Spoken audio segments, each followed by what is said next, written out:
A very good afternoon to everyone, and welcome to our ongoing series, Own and Be It. Today, we are delighted to be joined by Kumar Dipanshu, who is a marketing professional with keen interests in human psychology, spiritual advancements, and world politics.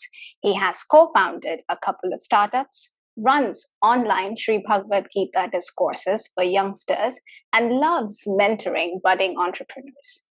In his spare time, he can be found either cooking or enhancing his knowledge about Sanatan culture and working closely with young students and professionals, helping them succeed in their career through counseling, job search, soft skill development, and conflict resolution. He is also involved in initiatives focusing on females on a career break to get back to the job market, and he dreams of rebuilding the glorious Nalanda library one day. Dipanshu is also the author of a recently published book titled Next 5,000 Years. The main theme of the book is that we always talk about the past 5,000 years when it comes to preserving Sanatan culture. With changing times and evolving challenges, we cannot expect past to solve everything for us.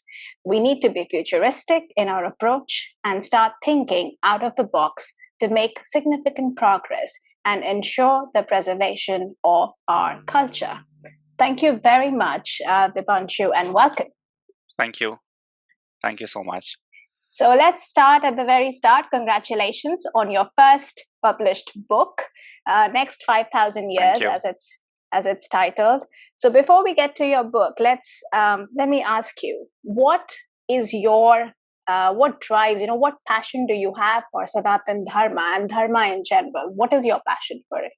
And why do you have this passion? Why is a bit difficult to say, but I just have a very simplistic thought process, and I'm not thinking about doing a lot of things, but I just want to ensure that things do get carried forward to the next generation in a way that a lot of challenges, a lot of questions that I have faced in my lifetime, they do not get those questions, or their time is not wasted in resolving those queries. Rather, they can invest their energy in greater pursuits, which is definitely spiritual. And as we say in Sanatan culture, the ultimate aim is attaining moksha, evolving yourself, getting onto that step liberation stage. While we talk about this, at the same time, we also need to think that in case if birth after birth, we are entangled into the same old queries, same old challenges, we are not going to take on that path. So few queries need to be sorted out. So that's what that fuels me, if I have to say, that I try to get things sorted out, make things as simplistic as possible in my life, within my life, people around me, in case if they feel like discussing things with me. And yeah, just make it simple. And dharma, so dharma is kind of a conflicting term because people have their own definitions of dharma, and not everyone is familiar with the literature as such. So if someone comes to you, and more often than not, people confuse dharma with kind of religious, the rituals that they do. Now, if someone has to come to you and ask you what is dharma, how would you explain it to them? So at the onset, let me just declare I'm not an expert of literature, and while I do have respect. I try my best to imbibe as much teachings as I can. But at the same time, I just say to be yourself is dharma. That's what my definition is. Embracing yourself and being in sync with your surrounding. That's how I look at it. And when I say being in sync, that means not as a exploiter of your surrounding, but rather of a coexistence. That's what my philosophy is. And that's what dharma is all about. When you start building on that philosophy, nature comes into play. How do you interact with nature? How do you interact with people around you? And at the same time, being very cognizant of the fact that this is you. This is something that is inherent to you. You are not trying to put on a lot of artificial I don't know how exactly to put it, but yeah, just being you. That's how I put it. That's what your dharma is. And it's not a short journey. It takes time to realize that. But again, if you know that that's where you want to reach, things get easy and you start working towards that. Mm. And so when you say being yourself, and now in this world that we are in, we see all these, like kind of quick fixes that people get to be yourself. And with the rise in technology and all these, short-term gratification things going up and down all over us, being yourself is quite hard because most people don't know who they really are. So how did this journey start for you? I know, we are all in this journey. We still haven't reached a point to say we are done. But we are all in this journey. So when did it start for you and how did it start for you? I would attribute this to my family for sure, coming from a very religious background and coming from a family that you can say it's a very traditional, very ritualistic, grown up in that kind of environment. So while I'm nothing of that sorts, I know, but I did get access to a lot of literature and a lot of learnings and listening to a lot of people, learned people, great people who had all these experiences from different walks of life. So I think that was my starting point. And I started, and as I used to listen to them, I also had a lot of these books, for example, Puranas, which had like all these stories with colorful pictures of gods and goddesses. And that's how it started. So, in fact, I got my glasses because I completed the whole set of Puranas at probably, I guess it was 6 or 7 years, 8 years, somewhere of that age. And that's how I would remember it that way. And that's how things started. But again, as I say, I have been lucky. And I have been lucky in the sense that I got to meet a lot of people from different walks of life, from different experiences, different culture, different thought process. And one thing that I learned, and this came primarily from my grandfather, who always told me that listen as much as you can and then process it at your own pace. You don't have to get influenced by what you hear, no matter who it is. So this is your time to learn. You have, like, when you are growing up, you have capacity to grasp more and more things. Keep on learning. Don't just stop at one point and think that, oh, this is it, because every day things would evolve. And trust me, that thing has stayed with me till this day. While I moved from traditional Hindu literature to a lot of knowing about different cultures, I got to learn so many new things, and I really appreciate that. So, and talking to people who are coming with different sets of experience, that also helps you. So that's how I take it. I take my journey as, and as they say that it's better to spend an hour with a person who has read 100 books than reading one book yourself. So you get that gist, you get that experience. So yeah, I love talking to people, I love meeting people, I love understanding what are their thoughts of life, how do they look at spirituality and everything around themselves. And yeah, that's how it's going so far. I'm pretty sure it's going great and it will go in the right direction. So, there is also this huge conflict we see in the media and because of the rise in social media around Hinduism. Like people are, and I have this very funny incident which I tell everybody. At one point, somebody did ask me, what is a Hindu extremist? And my answer was maybe a person, a Hindu who meditates 24/7, probably, because that Hindu extremist, the two words kind of didn't go with it. Like, it didn't make sense in my head. So we have all these terms now floating around, and people have this crazy idea of how Hinduism should be, how it should not be. So tell me more about your experience when you talk about Sanatan Dharma and when you talk about Hinduism. What is, in your experience, the good things that people kind of miss out when they talk about Hinduism? So how I have looked at it, and that's what that I have tried writing, tried portraying in my book, that there is a large section of people who do not know basics of our religion because they have a foreign template which they try to fix, or which they use to fit our religion into that template, and that's why all these terminologies keep cropping up. Like like Hindu can never be extremist. That's just not our ideology, and it's so difficult to explain it to people that, dude, this is not something that's us. Like, extremism doesn't go with Hinduism. That's not with us. Which is Yes. why I said, like, Yeah. maybe a Hindu who meditates, like maybe you meditate all the time. Maybe that's what the Yeah. extreme thing is, or something. Yeah, you're absolutely right. You're absolutely right, and that's what I say. That and if you can't go beyond that terminology, if you really want to use that terminology, then always remember one thing: if even if a Hindu becomes an extremist, he would devote time in his or her own personal advancement to reach moksha. That's more of an inward journey. An extremist Hindu would take a journey inward rather than setting the world straight, or rather than pushing or putting his or her thought process that, hey, that's how the world runs, or that's how things are.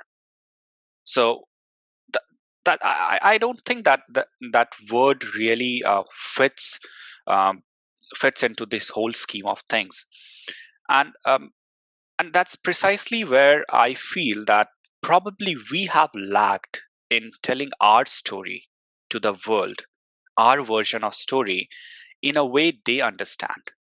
We might have the best story. I'm not debating that. But at the same time, this is an era where we cannot be contented with the fact that if we are good, if we have a good product, it would sell. We need to cross that mental, like, things have changed, times have changed. So, and one reference that I use, that if you look at the past 5,000 years, I try to divide it into two parts. Like, the first 3,000 years, when you had no competition, if I have to say, and the last 2,000 years, when you had obvious competition, or whatever you say, however you want to say that. And just look at the graph, look at the trajectory. Things have not been very encouraging because of a number of reasons. So those reasons need to be evaluated. So when we say that, yes, we do have the best story, we need to make sure of this fact. Does that story exist in isolation? Does this story have an element of competitiveness, where if we are in competition, we can thrive, we can like progress? That's what that I'm trying to focus on. So that's beautiful, because tell me about your book now. Coming to your book and the division that you did, is this division based? It's based on what? It's based on your research, or was it like a conscious decision because that's what you have seen? How did you go about writing the book? First, I would just say that research, I don't know how would you define research in terms, but yes, research has been there. And research, when you read history, and when we talk about all those glorious days of when we were at pinnacle of civilization and we had all these things, so you would see the timeline, and you would also see the timeline when things started dwindling, when things started going the wrong path. And when did that happen? Probably somewhere around 2000 years back. And that's why that division. So one thing that I try to I try my level best to reinforce, that we need to believe, we need to come to senses that we are living in a world where we are not alone. We are not just, we cannot be the center. Yeah, we can believe that, yes, we do have the capacity of being the epicenter of civilization, but probably that has happened some time back, probably like 3 years back, 3,000 years back. Times have changed. Now we are not the only one, and definitely not the one who has a commanding position on the world podium. So before any corrective measures are taken, the realization needs to come first. And that's what like I think that was the seed when I started writing the book. And when I saw the efforts that are made towards doing that, I saw I witnessed that there are certain things that are missing. There are areas that definitely needs some more, I would say, discussion, probably exploration, that how did things go wrong, and whatever modes, whatever activities that we are doing and that we have been doing, they need some novelty. Like, we cannot just package, old wine in a new bottle and say that, hey, now we have discovered a solution to all these problems that we have been facing, because challenges have evolved. They have evolved in a multi-dimensional scenario. There are things coming in from different sides. You don't even know how people would, how, like, whatever challenges you are facing, wherever it's coming from, you don't know what they are going to go ahead and plan next. So you cannot just stick with what you have. You have to accept that there might be certain problems, certain scenarios which we haven't faced in the past.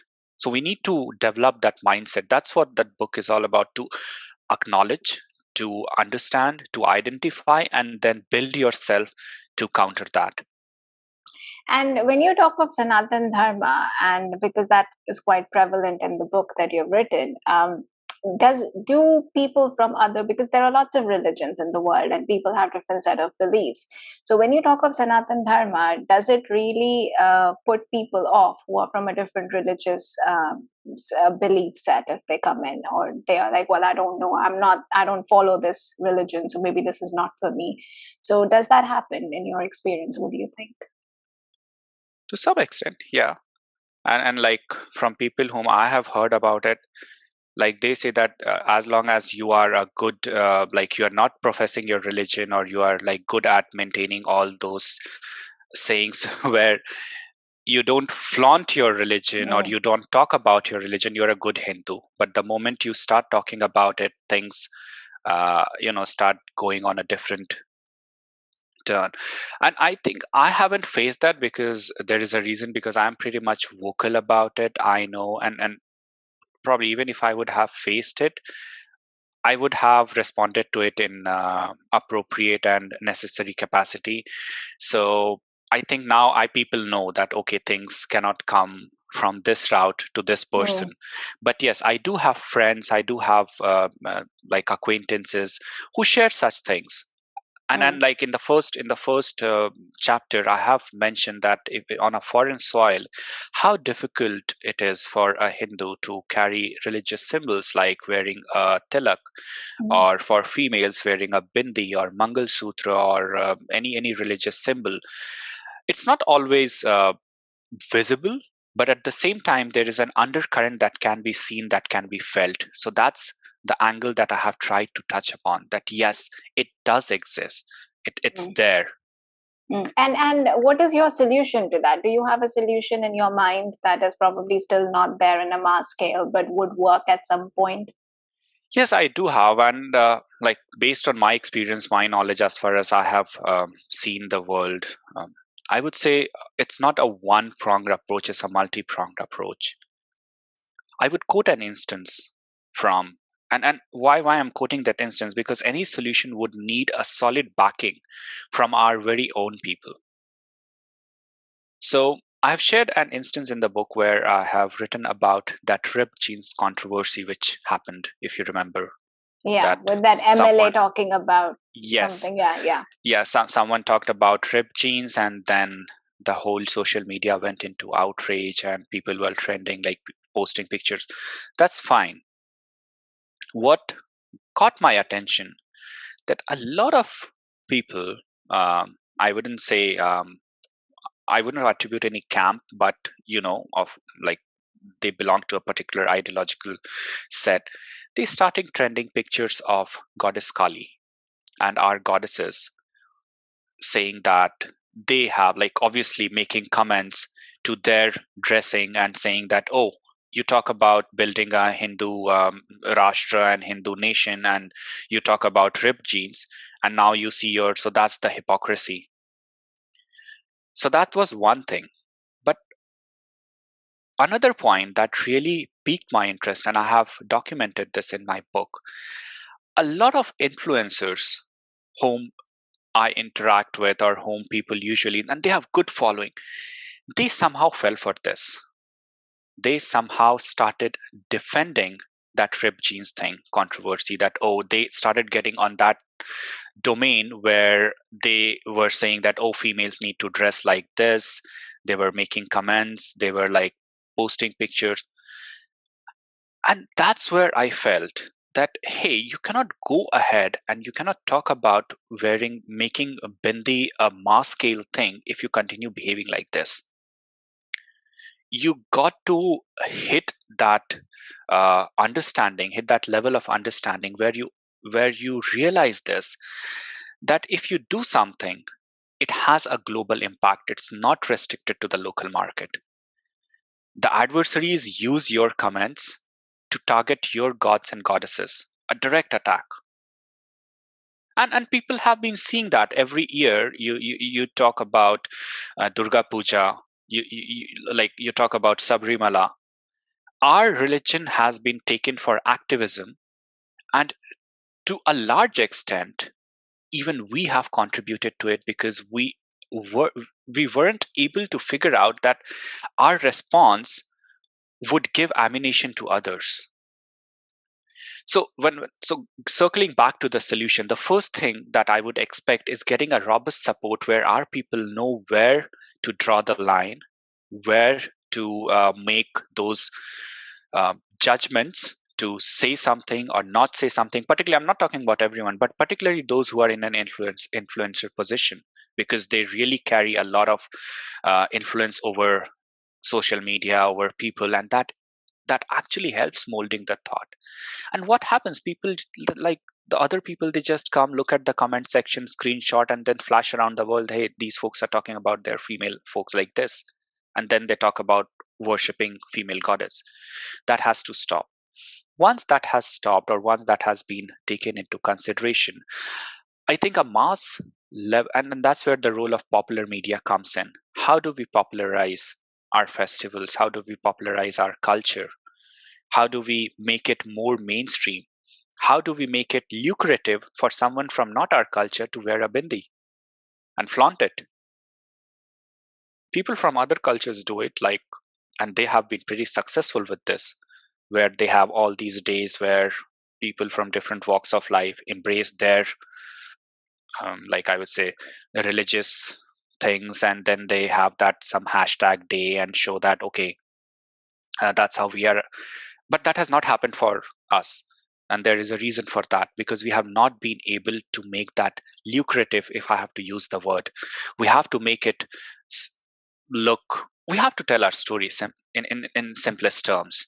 We have to tell about, yeah. You're right, but it's also like we have kind of become more regressive with it, rather than not lucrative is one way. We kind of look at it, some of us in our own way, we look at it in a regressive way. For example, Durga Puja, right? And there's this whole thing about the Sindoor Khela, which you kind of everybody gets together and play with Sindoor at the end, and it's become a part of like, why only married women? Everyone should be able to play, because there is a reason for why only married women, and that's kind of taken out of context.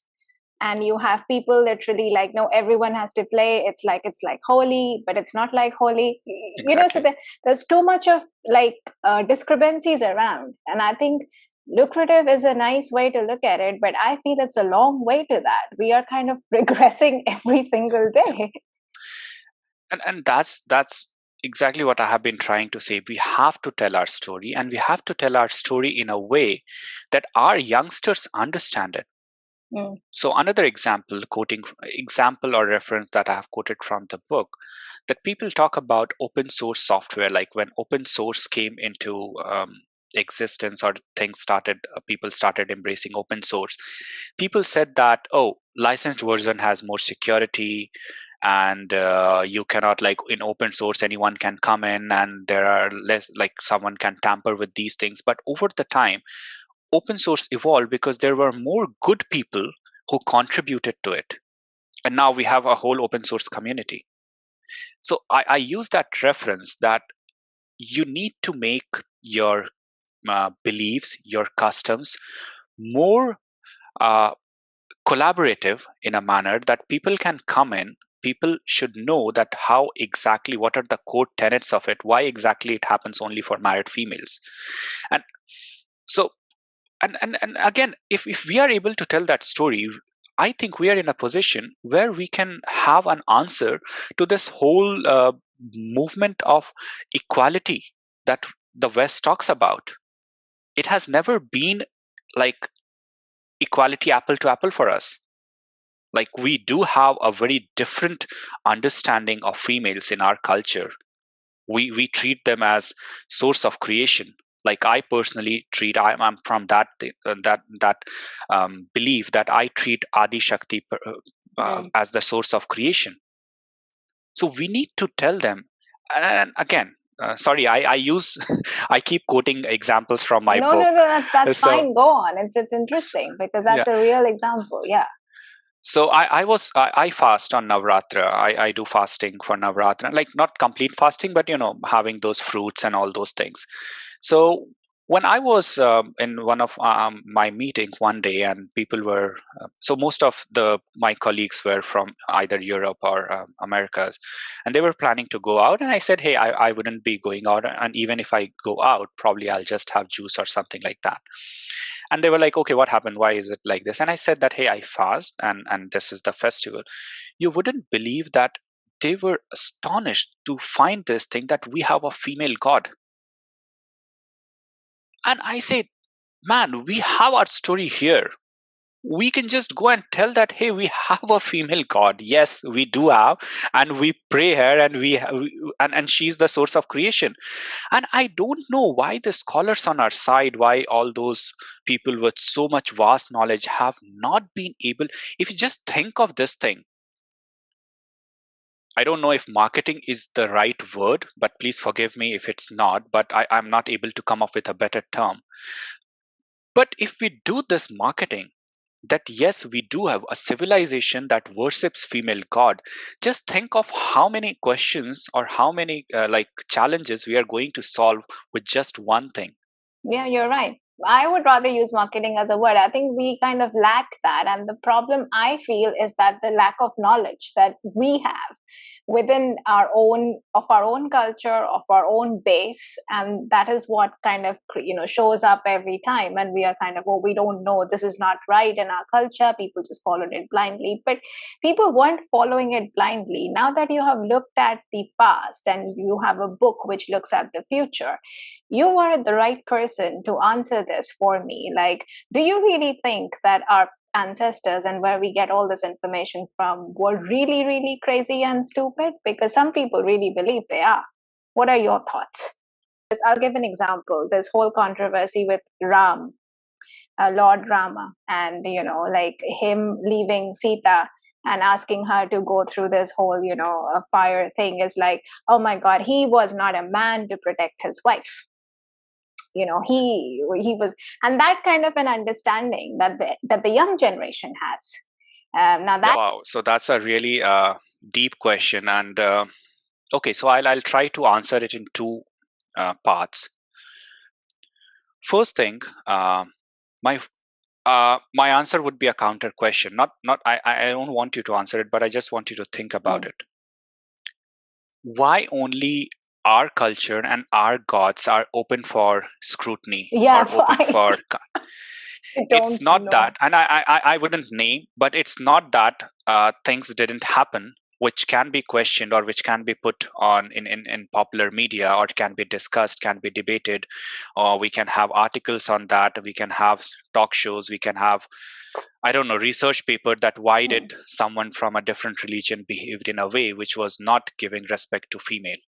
We can have that discussion, but we don't have that. Why is it Hindu gods that they are open for scrutiny and always under question, always under the radar? You have this, why is it this? Exactly. And I don't know why. That's an interesting question. Well, you can answer that for me again. No, so when I have tried putting up this thing, people do come back saying that you are doing whataboutery. No, I'm saying no, I'm not doing whataboutery. I'm trying to hold a genuine discussion. I'm trying to hold a genuine debate. Fine, you want to debate it? Like, that's your personal freedom. I don't say that you don't have a right to ask questions. But at the same time, it cannot be unilateral. It has to be bidirectional, right? And it has to start from somewhere. Like, we cannot go on taking all these things years and years, decades and decades over decades, and we cannot go ahead and ask those questions. And if we ask those questions, we are labeled as extremists and bigoted and all those stuff. That cannot happen. And sorry, if you want to engage in that kind of debate, then I'm happy the way I am. That's the first part. The second part, again, and this comes about telling our version, how we portray things. So if you would listen to scholars, or if you listen to people who have really read this, there are very subtle layers after layers of all these religious texts. While things do have transpired into popular media, into into our lifestyle, but at the same time, we cannot just go ahead, I feel, raising a question that we don't even want to invest our time looking for an answer to. So most of the time, 99.9% of the, or I would say 100%, people who raise these questions, I ask them, hey, I do have an answer, but do you have time to invest in that? No, clearly not, because it's quite instant these days. Yeah. So I say then you are just using this opportunity to point at my religion, to question my religion, my belief set, which I find very offending. Mm. I take it as an offense. I take it as an insult. If you want to engage in meaningful debate, I'm here. You want to understand why did that happen? Yeah, I do have. Just imagine scenarios. And why do we have to even go for like that past? Just think of 500, 600 years. Um, like, just go in the recent past, and you would find a lot of examples, a lot of societal things where things were very different from present day. Mm.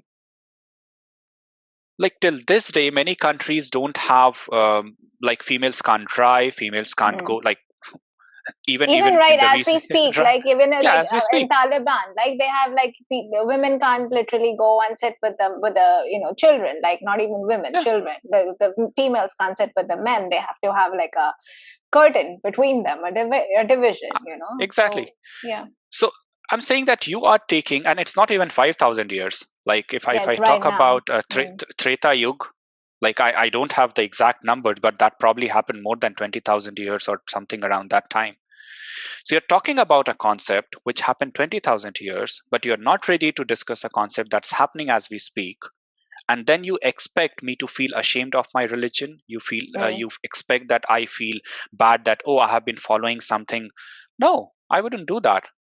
That's that's foolish of you to expect me to Yeah, feel ashamed. yeah. I see Ram as someone. If you had, and why do you have to look at those aspects? Why don't you look that that great man just created a 36 kilometers bridge over ocean to get his wife back? Tell me how many of you in your Would do relationship that. would do that for your partner? Yeah. You can't even stand up for your partner in a married relationship, or That's true. like, That's true. and then you try me to feel bad about it. No, I wouldn't do that. Mm. And yeah, if you really want to dive deep, yeah, I do have time. I do have my literature. I do have all my references. We are open. We don't kill you for questioning. That's not our philosophy. We believe in going exploring. So we don't will not put you on stake. Will not burn you.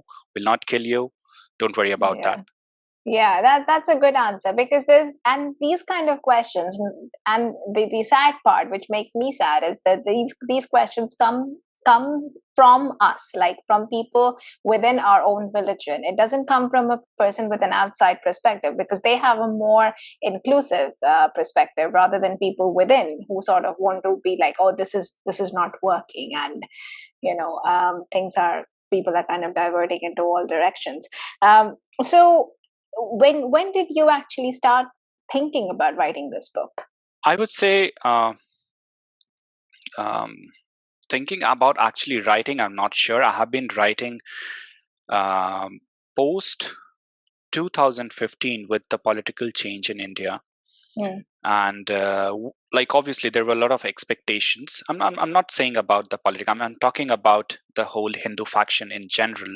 That when you talk about having a rebranded nation, a nation of our dreams that people have been talking about, there has to be some concrete steps towards that. There has to be some visible things. And what I witnessed post 2015 till this time is that we are repeating the same old template that we have done in the past, that is infighting. Two camps exist majorly today. One that is purely political in nature, that has political ambitions, and one that is purely traditional in nature, that has a certain belief system that that's how the new nation has to be. And these two factions keep on colliding with itself, wasting a lot of valuable time, a lot of valuable opportunities where both of these factions can actually join together, collaborate. I, I think probably they have their difference in their understanding on some core foundations and fundamentals, but that's what the problem that I have been trying to say, that you had this time to sort this out. You cannot go on to do this on and on forever. Yeah. And as you are doing it, people like us who are like common Hindus, they are getting drifted. And as you rightly pointed out, that a lot of these questions come from within. So we need to tell them our story in a way that they understand. We cannot intellectualize everything. And that's what that's happening, that with all this thing, we are coining new terminologies. We are writing heavy articles. We are engaging in like super intellectual debates. We are referencing literature. We are taking out things that, oh, this has to be done this way. No offense to that, but at the same time, is that really solving the problem? Is that how you are laying the foundation for your future? Is that how you make other people like us give a sense of belonging, that, oh, we belong, we can come here, we should look forward to it? Because if you are not giving the youngsters, the next generation, a reason to belong, then you are surely giving them a reason to drift away. And that's happening. You take the example of Instagram reels, which I have like again quoted in my book. You talk about all these trends that go on. I have hardly seen any like Hindu kid or youngster taking on all those trends and trying to answering them. People do have a lot of misconception. Other kids from other religion are doing it, and they're doing it pretty nice. People are all across the globe looking at them, trying to whatever might be the motive, I'm not going into that, but they're doing it. People across the globe are knowing about it. I haven't seen a trend where people say that why binde is important or why Mangal Sutra is important. Obviously in a way that relates with the youngsters. So these are small but yet important things that is required at this point of time. You are absolutely spot on. I have, we work very closely with Living Theosophy, and Anne Kelly, she's the face of Living Theosophy, and she says that it's not about what the ancient teachings have. They all are the same. There's a commonality. We need to make it accessible to the modern day youth, to say that the solutions to all your problems lie in, the solution is there. You just need to be able to access it. There's no point in knowing that it's there and I can't access it, it's too old, it's too ancient. So it has to be for the modern world. And while you were talking about the reels and the new generation of people, you also do these Bhagwad Gita discourses for youngsters. How do you do them? So do you really do it like in an old way, or is it an innovative way that you teach them? How do you teach them? So I don't know if I would say innovative, but yes, my focus has been to make it relevant and practical in their daily lives. And fortunately, I have been exposed to Sanskrit in a limited way. Obviously, I wouldn't call myself scholar, but yes, whatever I can read. So I try to read the shlok because that is very important. I do have a translation. Like I prefer going by the Gita Press version that we have, but at the same time, I say that okay, fine. If you have anything, I don't want to put a restriction on the first day. Come with what you have. Even if you find a PDF online, that's okay, because now we are in a group. We are discussing things, so that's fine. I want youngsters to be a part of it rather than drifting away from it. I wouldn't do that. And once we are there, it's never a unidirectional thing. While I do read out the shlok, I do explain the meaning, but at the same time, I ask them to contribute. What do they think about it? How do they think that this is relevant? And one of the most basic factor, the basic foundation that I try to put into their minds is that the nature of soul, as explained in Gita, or I shouldn't say soul, it should be Atma, that the journey of Atma is not restricted to just this life. As a Hindu, that should be your foundational statement. No, you're not, you're here just for the time being. You were here some time back. I don't know, probably 15,000 times you're here again, and probably you're going to be here. I don't know for how many. I can't say about those numbers, but yes, your goal is to attain moksha. Your goal is to attain the eternal abode of Sri Hari. That's your goal is, and you will take many birth. So that's the foundational line of difference that I try to draw. That as a Hindu, you should never ever think that this is the only life. You were here and you're going to be here, unless you do some miracle and you attain moksha in this life and you're not born. And so moksha, simply in most simple terms, that you are trying to break away from this bondage of life and death. So I try to put it in this way that are you guys not tired doing the same thing over and again? Probably you don't remember it, Yeah. but are you guys not tired?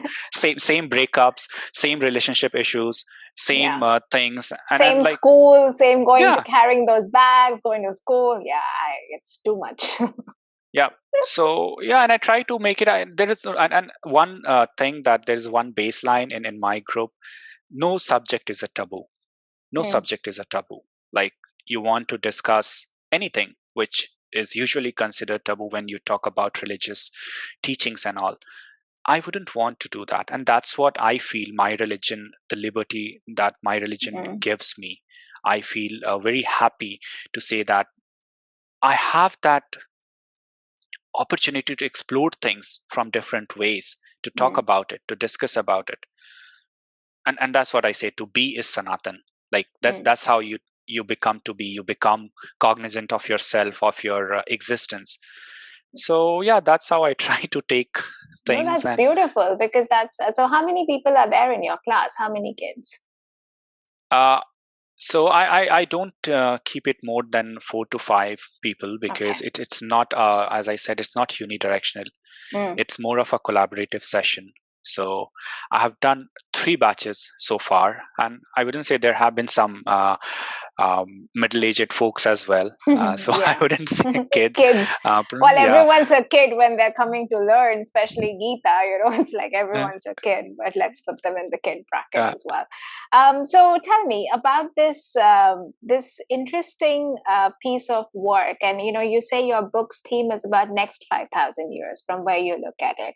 And there are obvious problems with the challenges that you mentioned. So if I have to ask you about the 5 biggest challenges that we have today, within the Sanatan Dharma and the understanding of humanity when it comes to spirituality, what would be your 5 top challenges? 5 top. Okay, so I wouldn't put them as 1, 2, 3, 4, 5. I'm just saying. The first thing I would say, understanding the importance of time. And there is a chapter which is dedicated to this. Time is plenty. So time is not plenty. So that's that's the truth. It's like I was going to say, like, you saying like it's not plenty. It's like about to go away. So what time is this? Is it the Kal, or is it the human definition of time? This life. Okay. This life, the way things are moving for our culture, for our religion. we don't have much time left to experiment things. So we have to do some we have to take some concrete steps with actionable, and with this thing in mind that we need to get some results out of it. So rather than indulging just in intellectual pursuits, there has to be something, some action Practical, that I guess. practical. So time is something very important, and we need to, as a culture, we just need to be on time. And then there are instances like being joining a team meeting, or making your friend wait at the bus stop, or saying that, oh, I'm just coming, when you are I'll be reaching in 10 minutes, and you are just getting out of your bed. So all these things add. As a culture, we have to develop ourselves in a way that we become the example that how do you follow time. 9 means 9. So that would be a tough one to follow for Indians, especially in India. But we can try. That's why I have written this. This is important. People usually don't talk about it. No, they don't. So, it's like it's taken for granted. It's like, oh, you're at the coffee house and you're waiting, and then everyone's running late. But I guess it's changing, especially with our generation. Maybe it's changing. So we can look at it positively. What's the next one? Yeah. So after time, I would say harnessing the power of technology. Understanding how technology can help you in realizing your goals. And there are multiple dimensions to it. So for example, I wouldn't say, so there are examples in the book which I have shared, that when it comes to purchasing softwares, whether legally or crack version, whether it's about reading book which you have purchased or you have just downloaded, whether it's about watching movies, paying tickets, or downloading it from some site, that things need to change. That till the time we is it, sorry to interrupt, is it also hinting at being honest then? So this is also the idea of honesty comes in as a bigger factor to this, because a lot of okay, that's interesting. Go on, sorry to interrupt. And when honesty comes in, there comes in the concept of merit. That how do you create new, and that's where technology comes into picture. That how do you invest in technology. And I've given n number of examples that how these days, how exactly the social media is changing, the world is changing, your views are being modified. You're not able to express your views. So you cannot just go ahead and complain that, hey, that guy just pulled my comment down, or I was banned from that platform. Dude, go ahead, build your own one. And if you haven't been able to build one so far, there is something to think about it. So get your act together, get on the drawing board, and think, why weren't you able to create a unicorn at this point, which is very much Hindu in nature? Have your own definition. I'm not saying that each unicorn has to follow one template. But again, if we are looking towards that revolution, if we are looking towards that dream, so technology is very important. We got to have our own platforms in every sense, be it a browser, be it a mailing solution, be it a data center, be it a social media platform. How do you harness the power of data? How do you do all these cutting edge things that are being done? So that's the second thing that I would say that's very much important. And all these people who are at the helm of affairs, they should take this into consideration, that how exactly to do this. And then there are bright people who are out there who are working somewhere else, far from their motherland, giving all their resources, giving all their knowledge to someone else. Use that. So yeah, that's the second thing that I would say. That speaks to my soul. I'm in a foreign land doing data work. And I know Nitin actually said that to me. He said, you should come back. And I'm like, yeah, I should actually feel guilty. But Same here. Go on. Yeah. So that's what, and when you start thinking on it, you would also start thinking on those aspects, that what would make people like you and me come back? What is it that we would get? So it's very easy. So people usually say that, and again, this is my third point, embrace Hindus who are outside. So my second chapter is cultural remittances of an immigrant Hindu. That it's not only dollars and pound that we send back, it's also the cultural remittance that we send back. Embrace them, utilize them. Think of them as your extended family, or rather your family who are in a foreign land. Don't discard them. Don't just put one template that, oh, they're there for money and they're there for, think why did they go, why did they migrate. Create those environment, create those like I would say, lay that foundation that people can come back. It's easy. People say that, oh, I want to come back, but it's not easy for everyone. No. Like for few, passion might be above everything, that, oh, I just want to go back. But for others, there might be some practical challenges. No, rightly so. And also, like, having that kind of inclusivity is quite important, because most of the time what you hear, even being a Hindu or even being an individual living out, it's pretty much like, oh, you must be earning quite a lot, whereas probably you're not, and it's like you have your own shares of struggle, but it's always that money that drives. And it's like, do you not think of me as an individual, that I matter to my land? So it does bother me, but yeah, that's an interesting one. So what's next? So fourth, I would say we can put on hold for a while all these okay, so before holding, I would say recognition and rewards and recognition, praising for the minutest efforts. So, and one example that we have to stop being scholar for a while. Yeah. And we have to think more. The point which I'm trying to make is value your heroes.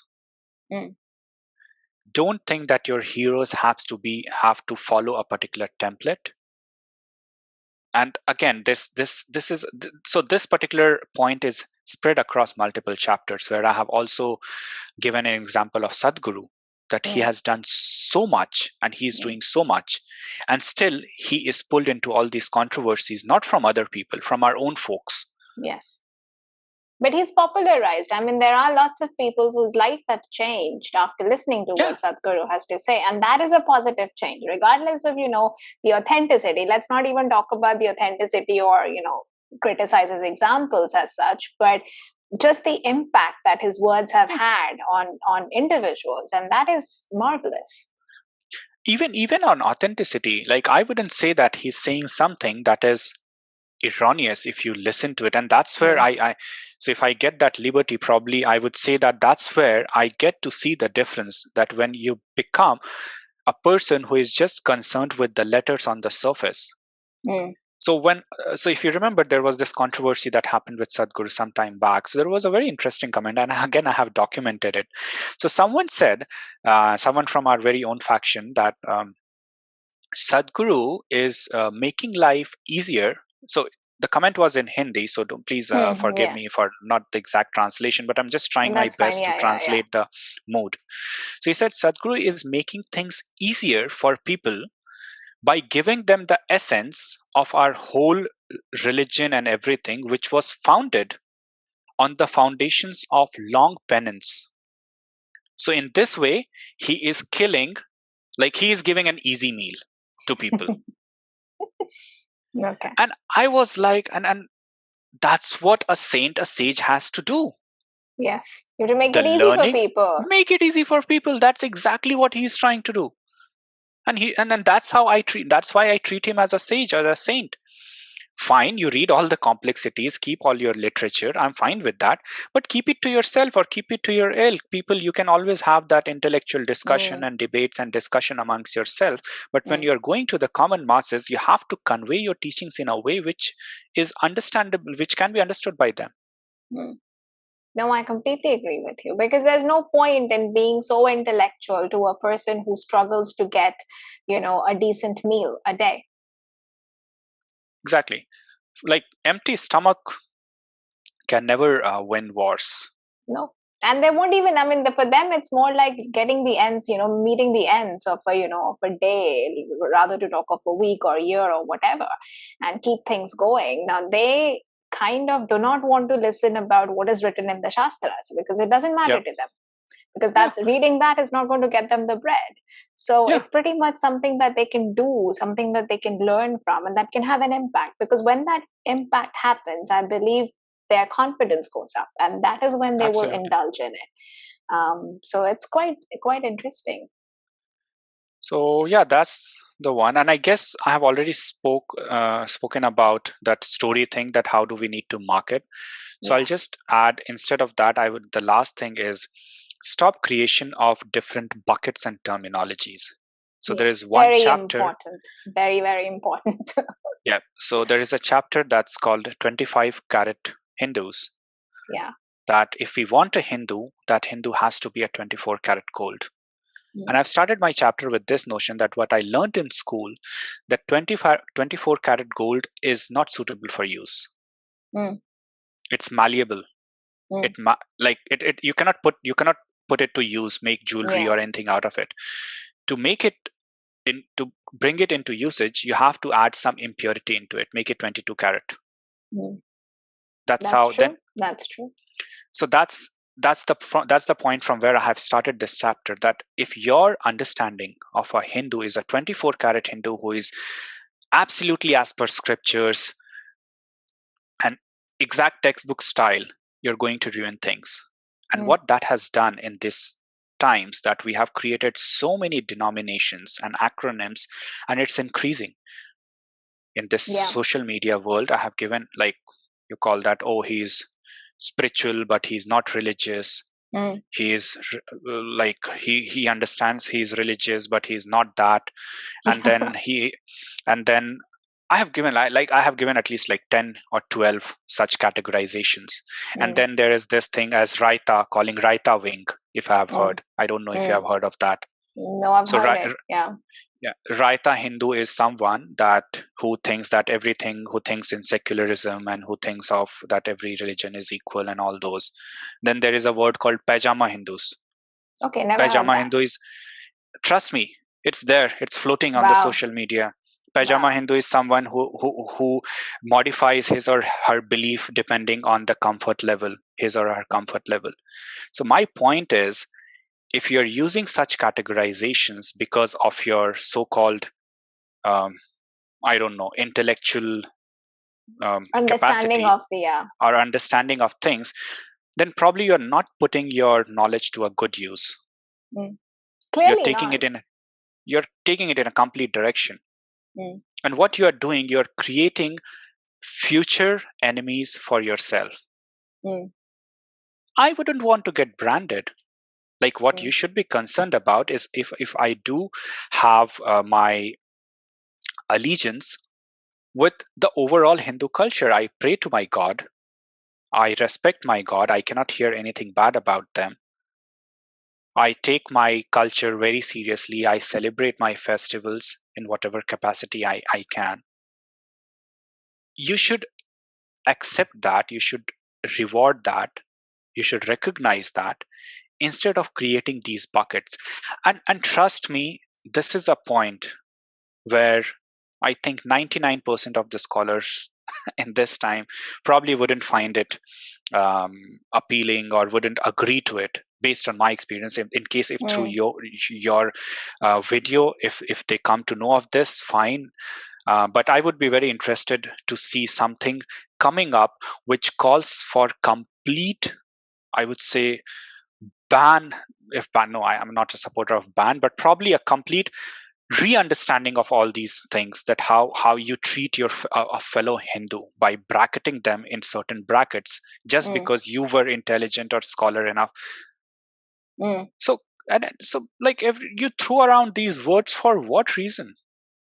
Don't know. I can't even say instant gratification. It's like, I don't know, a kind of a superiority. You get some sort of a kick out of it. It's egoistic. I think it's very holier than thou.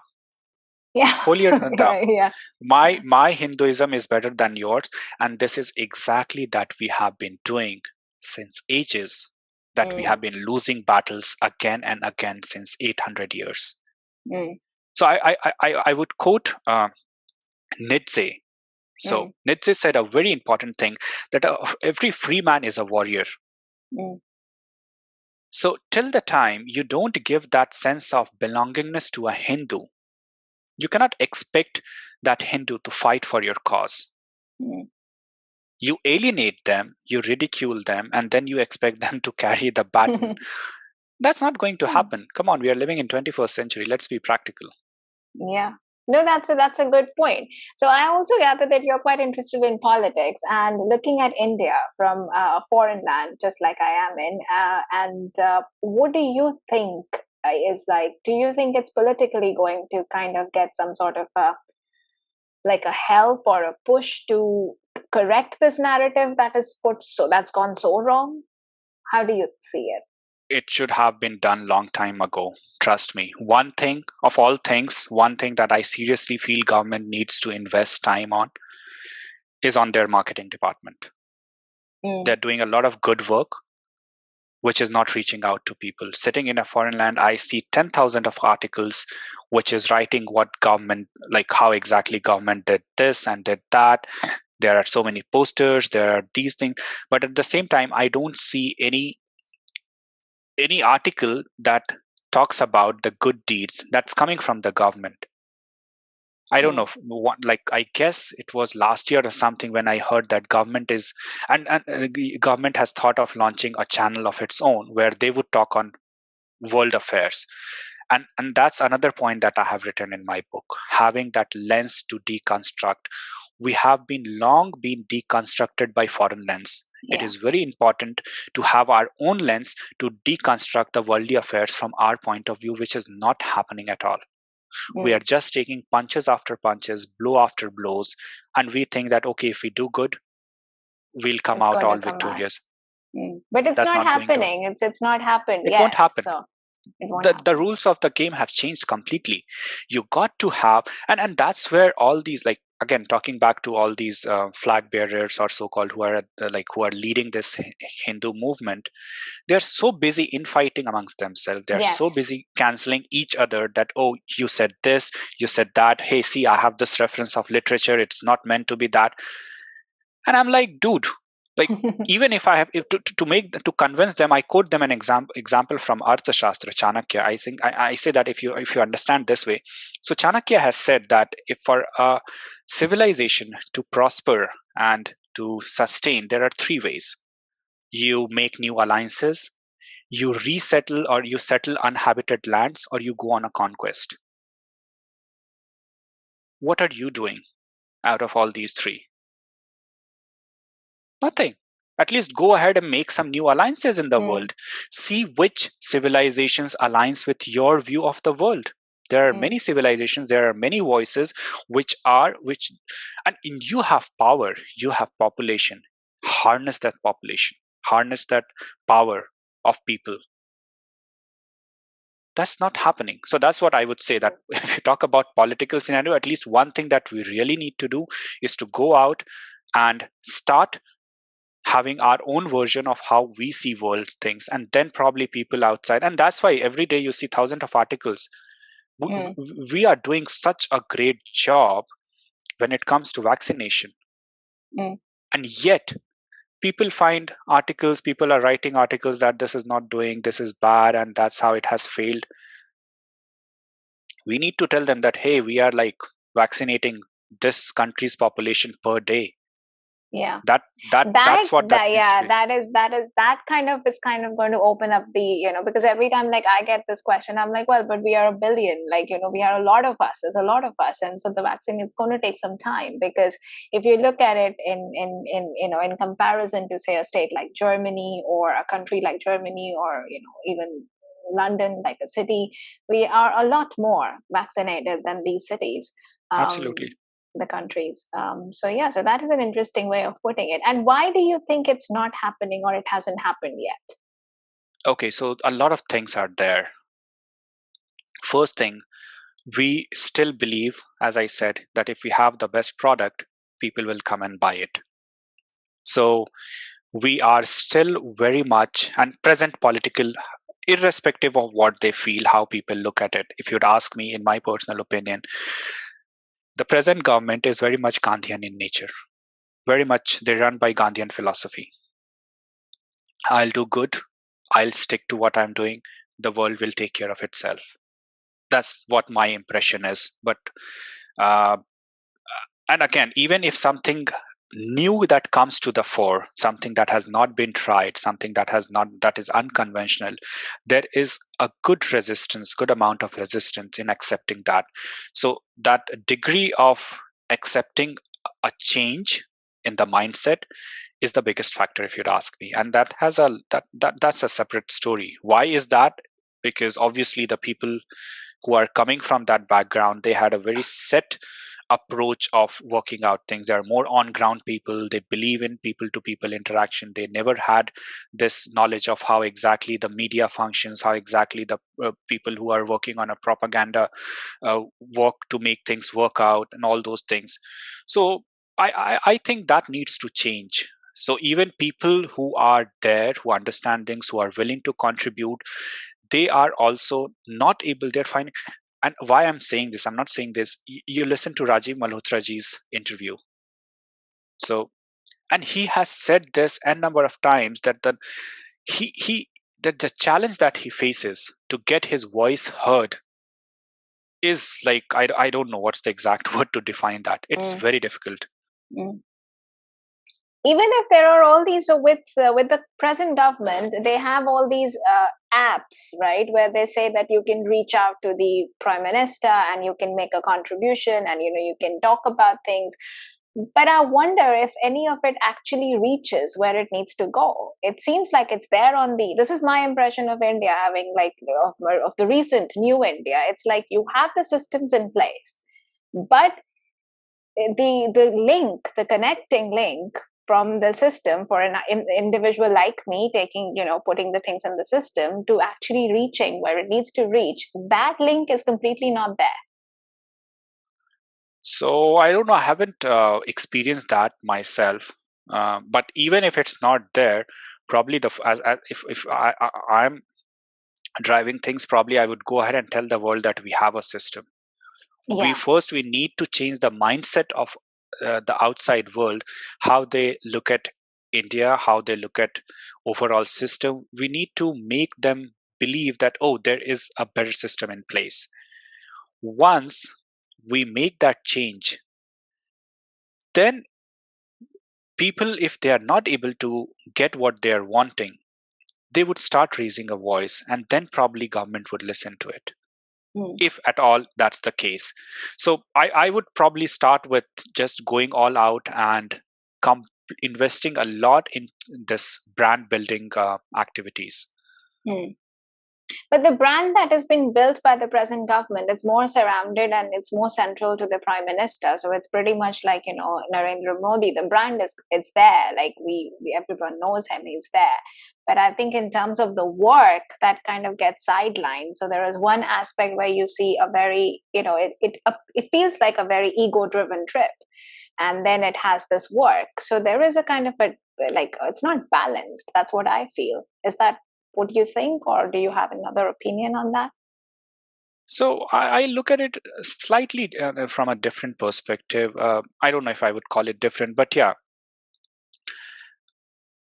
As an individual first, the way the branding and individual branding, I think it's important in today's time, because somewhat we have forgotten the importance of personal, I would say, merit, personal integrity. So if we have a figure who is who has these qualities, it's good for the world, it's good for the country, that okay, you have a figure who is heading and who has all these qualities, and you can give it to him. Like personally, his integrity is unquestionable, he has strong work ethics, and that really gives you a good image on the world, in the world scenario. That even if you look at various researches and all these polls, he has been ranking like in the top as one of the most favored or accepted leaders across and the he's globe. Quite a risk taker, very good risk taker for the country. The second part, that why exactly the work, and that's where I say that many a times, so he is not one who is running the show. Like there are many people who are working alongside him, who might or might not be have similar or exact same work ethics, or who look at things the same way, and how exactly they have this vision which our prime minister has. It's not necessary, and that's where things start getting toward, like, they start taking a different turn. And he cannot do, like, we have to give it to him, he cannot do everything. He is doing whatever, like, he's working on the basics, and a leader is as good as his team. So I think he is working good on the basics, but for going beyond the basics, which are more aspirational in nature, it's people like us, or people who are there, who need to have that mindset, probably involve people like you, or people like us, who are there, who understand things, harness their expertise, harness their knowledge, that how can we make this better. Otherwise, like, I think things would happen, but that would take time. And again, this would fall back on my chapter, time is plenty. We don't have time. We don't have time, because it's like a threat now. So at one level, it's the country threat, and then you have threat from within the country. So there is a clear division of, when you go to restaurants or you travel to different states within India, you feel that that people are not the same, that inclusivity is kind of hampered a bit. Because of social media, because of what news articles you read, and the media, they play a very crucial role. Absolutely. In dividing, and you feel it, because this was not the India that I grew up in. I grew up in an India which was a little bit more inclusive, and people used to, and that inclusivity, or that nosiness, or whatever you call it, was endearing. But now it is not like that. Now it is very much independent, but in the wrong way, in a completely wrong way. What do you think about that? What's been your experience?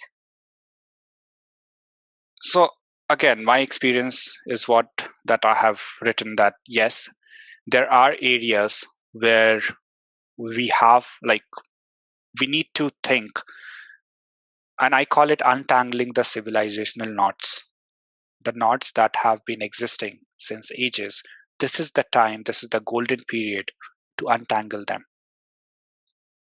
And at the same time, it also falls on individuals, how they take it, how they take on this journey. Are they falling for the rhetoric, or are they actually listening to what their conscience tells them to do?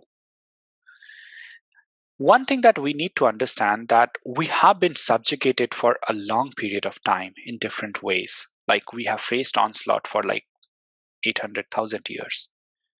So probably, if you look in the recent part, probably this is the first time under this government that a Hindu civilization has been getting that flexibility to rise up and reclaim its lost ground. And again, when things are suppressed for 800,000 years, there might be some scenarios which are not, I would say, which might not fit into the correct lens. There might be certain things that is required, and there might be certain things that needs to be looked upon, or that needs to be discussed upon. So I would categorize these into three things, rather than having a unilateral lens. Yes, there are things that shouldn't be the way they are, but at the same time, there are things which are very much required, because that has not been we have not been able to do that, or we have not been able to tell that story to the world, or we have not been able to, even today, you see this activism with all these festivals and all these things that happens. For the first time, like it was last year or this year, that for the first time I didn't get all these messages which calls for saving water on Holi and saving electricity on Diwali. For the first time. Otherwise, all these years I used to get all these articles, these memes, these posters that, hey, we need to save. Why? Because there has been a revival, you can call it a revivalist movement, where Hindus are coming and saying that, hey, our festivals we don't need to be preached about our own festival. We know how to take care of nature. We have been doing. Holi is not being celebrated like from last 200 or 300. We are doing it since thousands of years. We are better at protecting nature than anyone else. So that's so I would take it more as of a revivalist moment where people are coming and saying that, hey, this needs to stop. So we cannot tell them that, hey, this is wrong. And at the same time, there are areas which needs to be discussed, which are important, but probably they have taken a wrong way. As I have mentioned, all these things, the faction creation of factions and the infighting and letting our youngsters drift away. We need to look at them and we need to stop, or probably we need to re-engage them in a certain way. So broadly, I would like classify them into these three buckets. That's amazing.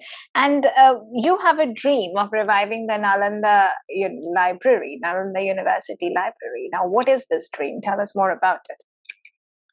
So I don't know if the word... why Nalanda University in particular? Why not any other university library? Or why not build a library of your own?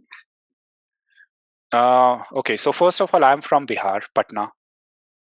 And obviously, if I'm able, if Almighty Adi Parashakti gives me that strength, that capacity to do something, I would surely do it from my Janmabhoomi first, because I think I have certain obligations towards her.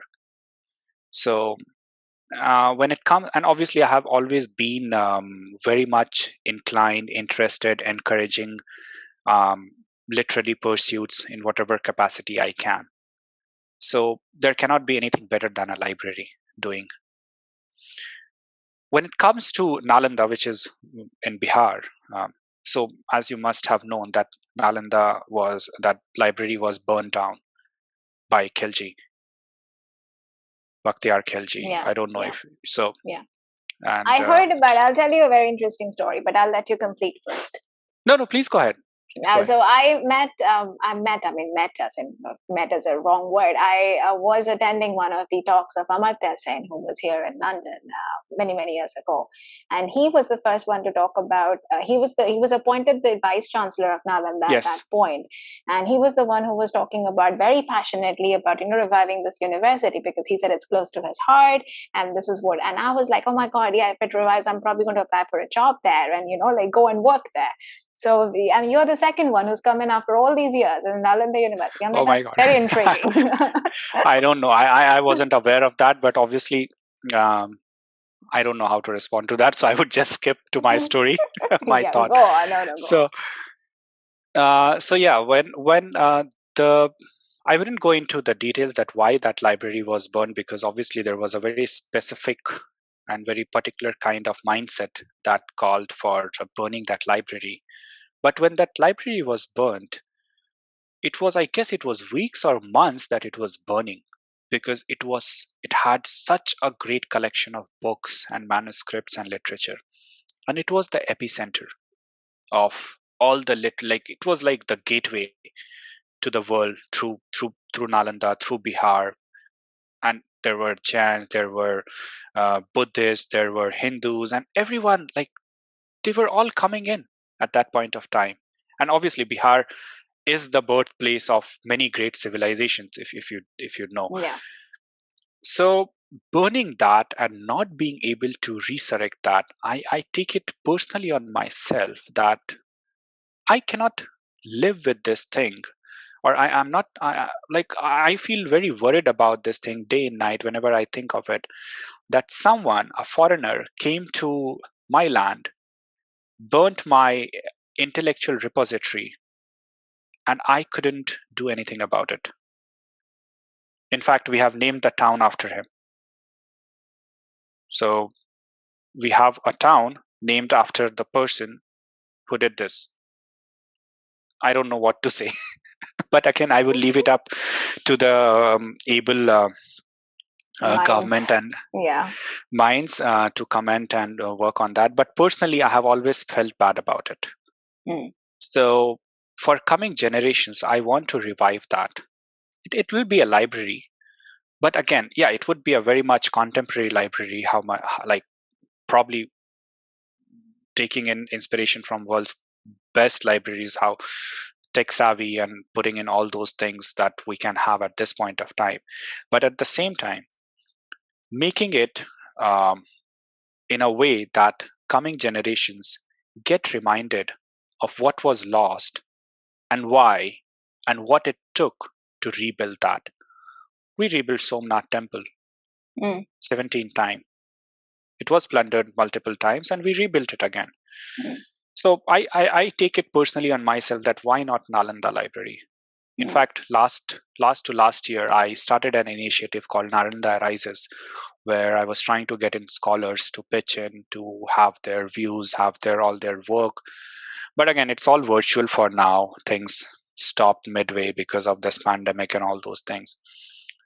But yeah, that's how I put it. That if I'm capable, I would want to bring the glory back to my Janmabhoomi Bihar. Oh, that's amazing. That's such a touching story. And I wish you all the best. I hope you're able to do Thank it. you. I have two dreams in life. One is to build a meditation room, which I think I can build anywhere, but I'm still like, put it as a dream because I'm not building it yet. And the second one, strangely, is to build a library. Oh, we can collaborate. Yeah. We can surely collaborate. So it was quite interesting when I was reading it. I was like Nalanda, like it's the Amartya same thing that come back. That's like the first time I heard about reviving of Nalanda and how important it is to India. And you're the second one, and then it's the library. I'm like, well, yeah, there surely is this connection. We need to build on that. But I'll hold on to those thoughts. And I know we have run past an hour, way over an hour. But your last thoughts on your book, like why should anyone buy your book and read your book? If you have to say that message to everybody who's going to watch this video at some point, what would be your message? Why buy your book? I don't know if I have an answer which is which qualifies for being a marketing qualified answer. That's fine. Just speak from your heart. Whatever your heart feels. Why should we buy your book? Like why should we read? I will read it, of course, but why should I read the book? So my first chapter when I start the book is a letter to my grandparents. So when I wrote this book, I wrote it for the future generation.